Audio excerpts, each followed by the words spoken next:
শেখ হাসিনা তো এসে ফায়ার করে নাই, কিন্তু শেখ হাসিনার ইনস্ট্রাকশনটা অপরাধ, এটার জন্য আপনি বিচার করছেন। এমনও বক্তব্য অনেকে বলেন যে যেহেতু দিনের আলোর মতো পরিষ্কার যে শেখ হাসিনার অপরাধ, তিনি কি ধরনের অপরাধ করেছেন, তার কনভারসেশন, মন্ত্রীদের সাথে কনভারসেশন ফাঁস হয়ে গেছে, এরপর কেন একজন রাজসাক্ষী নেওয়া হলো, সেই আলোচনাটাও আছে। তাহলে কি আসলে বিচারটা যেটা হচ্ছে আইসিটিতে সেটা পুরোটাই প্রশ্নবিদ্ধ হয়ে গেল না? না মনে হয়। আচ্ছা, ক্রিমিনাল অফেন্স আপনার পার্টিকুলার ব্যক্তিকে পার্টিকুলার অপরাধের জন্য পার্টিকুলারলি দোষারোপ করতে হয়, এটা হলো ক্রিমিনাল অফেন্স। আর পাবলিক পারসেপশন, এটা আপনি ইন জেনারেল অনেক আলাপ আলোচনা করতে পারবেন। যখনই আপনি বিচারের প্রশ্ন আসবেন, লায়াবিলিটির প্রশ্ন আসবেন, তখন আপনাকে স্পেসিফিক হতে হবে। শোনা কথা, আরেকজন শুনছে, কয়েকজন মিলে আলোচনা করছে, এগুলো দিয়ে তার বিচার হবে না, এগুলো দিয়ে পারসেপশন হতে পারে। এটার সাথে লজিক্যালি যদি আমরা চিন্তা করি যে কেন নেওয়া হলো, তার সুবিধা, ক্রিমিনাল অফেন্সের বিচার লজিক দিয়ে হবে না। ক্রিমিনাল অফেন্সের বিচার করতে গেলে আপনাকে এভিডেন্স লাগবে, আর নাহলে কাউকে আপনি সাজা দিতে পারবেন না। লজিক্যাল ডিডাকশন যদি করেন, যেহেতু A minus B, B minus C, C minus A, এই জন্য এবিসি সবাই দোষ, এটার নাম ক্রিমিনাল বিচার না। ক্রিমিনাল বিচার হলো সুনির্দিষ্টভাবে বলতে হবে মিস্টার এ অমুক তারিখ অমুক জায়গায় দিস অফেন্সেস কমিটেড, তার সাপোর্টে this are the evidences, so punish him. এখন যদি যাদের কথা আমরা বলছি, সিনিয়র সাংবাদিক তিনি বলেছেন, সত্যিকার অর্থেই বলেছেন, আসলে এটাই হওয়া উচিত। তদন্তে যদি পাওয়া যায় কেউ লায়াবল, তাহলে আপনি তাকে দোষী সাব্যস্ত করবেন, কিন্তু কাউকে ডিফেম করাটা ঠিক না, অনুমানের ভিত্তিতে ডিফেম করাটা ঠিক না। আলোচনার বিষয়বস্তু হতে পারে, কিন্তু সেটা বিচারের বিষয়বস্তু হবে না।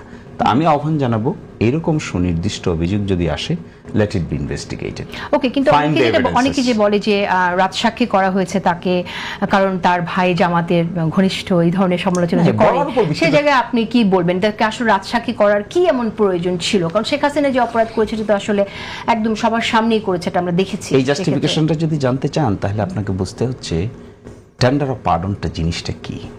এটা বিচারের খুবই সেনসিটিভ এক থিওরি।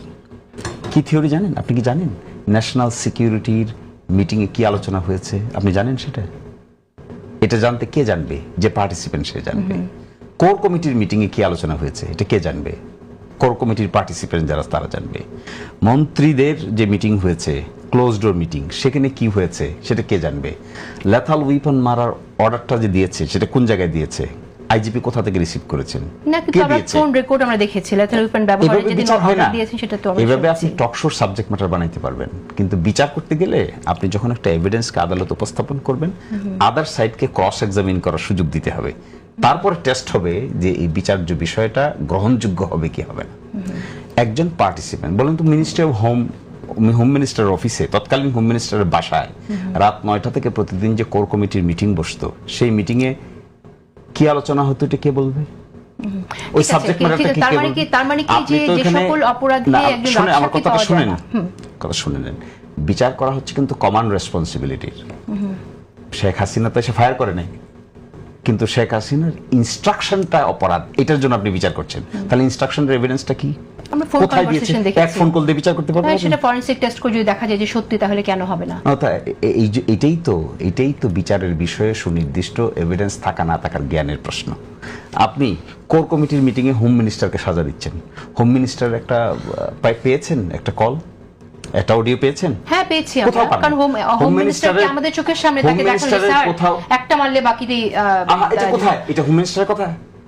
এটা তো একজন পুলিশ অফিসারের কথা বলছেন আপনি। তখন তো সে কিছু বলে নাই, হোম মিনিস্টার তো কিছু বলে নাই, হোম মিনিস্টার ওয়াজ সাইলেন্ট। তো হোম মিনিস্টারের যে ইনস্ট্রাকশনটা যে অমুক গুলি করো, লেথাল উইপন ব্যবহার করো, স্নাইপার ব্যবহার করো, এই এভিডেন্স কোথা থেকে পাবে? এই জন্য আমার মনে হয় এখানে tender of pardon two accomplish এটা ব্যবহৃত হয়েছিল এরশাদ শিকদারের মামলায়। এই জুরিসপ্রুডেন্সটা যারা জানবে তাদের আর্গুমেন্ট, আর এই জুরিসপ্রুডেন্সটা যারা জানবে না, শুধুমাত্র পারসেপশন ভিত্তিতে আলোচনা করবে, তাদের আর্গুমেন্ট সেম হবে। সাবেক আইজিপি যদি রাজসাক্ষী না হতেন, তাহলে কি শেখ হাসিনার মানে বিচার হতো না? উইক এভিডেন্স আর স্ট্রং এভিডেন্স বুঝবেন আপনি। এভিডেন্সের সেকশন 3 তে বলা আছে which evidences R stronger, which evidences are not stronger. আপনি তো সবকিছুকে এভিডেন্স আকারে হাজির করতে পারবেন, কোনটা মোস্ট রিলায়েবল হবে এই প্রশ্ন কিন্তু সেখানে। এই বিচারটা তো আপনি করেছেন ঠিকই। আপনি যে লজিক দিচ্ছেন সেই লজিক চিন্তা করলে তো অনেক মানুষের ফাঁসি হয়ে গেছে তাহলে উইক এভিডেন্সের ভিত্তিতে। তাই তো হয়েছে। আমাকে উত্তরটা দিতে বলেন, প্রশ্নটা রেজ করার পরে let me answer the question.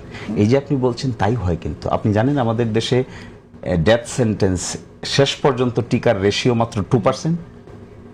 নিম্ন আদালতে যে ডেথ সেন্টেন্স হয় এটা হাইকোর্ট হয়ে সুপ্রিম কোর্ট পর্যন্ত 100টায় মাত্র 2টা টিকে, বাকি সব শেষ পর্যন্ত কমিট হয়ে যায়। এটার পিছনে কারণ হলো এভিডেন্সিয়ারি ভ্যালুটা আমাদের দেশে সঠিকভাবে উপস্থাপন না করার কারণে। আমি মনে করি আপনি যখন বিচার করবেন তখন অনুমান ভিত্তিক বিচার করলে কাজ হবে না, ইমোশনে তো আর বিচার হবে না। You must collect evidences. নিশ্চয়ই নিশ্চয়ই। যদি এভিডেন্স কালেক্ট করতে না পারেন তাহলে কাউকে যদি বিচার করে অযথা শাস্তি দেন এটা তো পরবর্তীতে প্রশ্নের সম্মুখীন হবে।